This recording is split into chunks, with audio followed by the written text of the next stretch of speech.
ইমান যে বাৰম্বাৰ কৈ আছিলে হিমন্ত বিশ্ব শৰ্মাই যে শৰাইঘাটৰ এইখন শেষ ৰণ, বদৰুদ্দিন আজমলক আমি দিছপুৰ আৰু দিল্লীৰ পৰা দূৰতে ৰাখিম, পাৰিছিলে নে দিছপুৰৰ বৰঘৰত সোমোৱাই দিছিলে বদৰুদ্দিন আজমলক হিমন্ত বিশ্ব শৰ্মাই?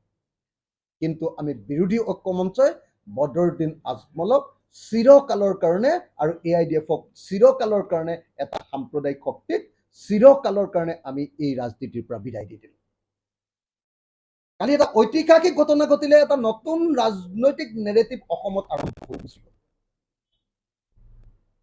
কালিৰ পৰা হিন্দু সাম্প্ৰদায়িক মৌলবাদী দলটোক যেনেকৈ কালি ঠাণ্ডা কৰা হ'ল বিজেপি দলক, মুছলমান মৌলবাদী সাম্প্ৰদায়িক দল